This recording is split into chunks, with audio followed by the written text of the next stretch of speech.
তোমরা কি মনে করো যে গার্লফ্রেন্ডকে নিয়ে হোটেলে রাত কাটানো হয়েছে না? তুমি যে তার হাত ধরে ঘুরছো এটাও জানা, তুমি তার সাথে কফি খাচ্ছ এটাও জানা করছো, তুমি নোট এক্সচেঞ্জ করতে গিয়ে ওর সাথে যে প্রেমের লেটার্স এই করছো এটা জানা করছো, রাত্রেবেলা রাত জেগে কথা বলছো জানা করছো, তুমি ওর দিকে খারাপ নজরে তাকাচ্ছ জানা করছো, তুমি ওর সাথে যা যা করছো সবই জানা হচ্ছে। আর আমরা তো এটাকে ফ্যাশন মনে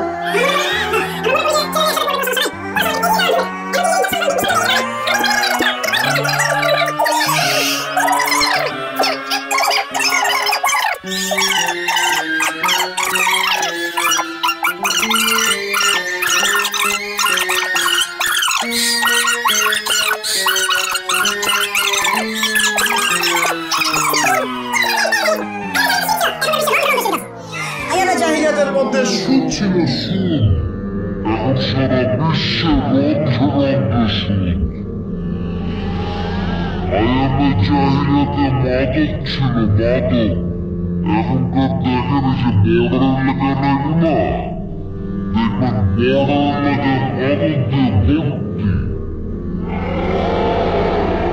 শুধু এখানকার সমস্যা না, এখানকার সমস্যা না, যে কোনো জায়গার বর্ডারের সমস্যা।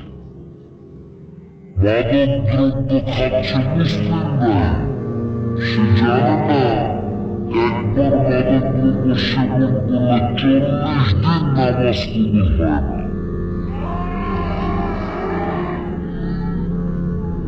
কেউ যদি মাদক দ্রব্য সেবন করে এমনি অবস্থায় সে মৃত্যুবরণ করে, রাসূলুল্লাহ সাল্লাল্লাহু আলাইহি ওয়াসাল্লাম বলেছেন তাকে আল্লাহ পাক তিনাতুল খাবাল পান করাবে।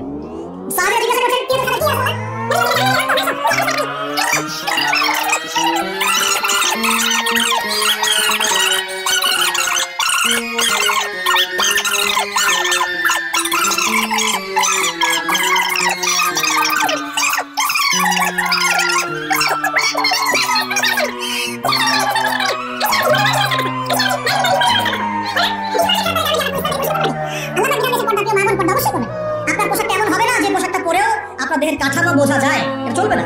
আপনার পোশাকটা এমন হবে না যে পোশাকটা পরলে বাহির থেকে ভিতরের অঙ্গ প্রত্যঙ্গ দেখা যায়। আপনার পোশাক এমন হবে না যে পোশাকটা পুরুষের পোশাকের সাথে সাদৃশ্য আছে। আবার এমন পোশাকও পরা যাবে না যেটা অমুসলিমদের পোশাকের সাথে সাদৃশ্য আছে। আপনার দিন আপনার জন্য, তাদের দিন তাদের জন্য।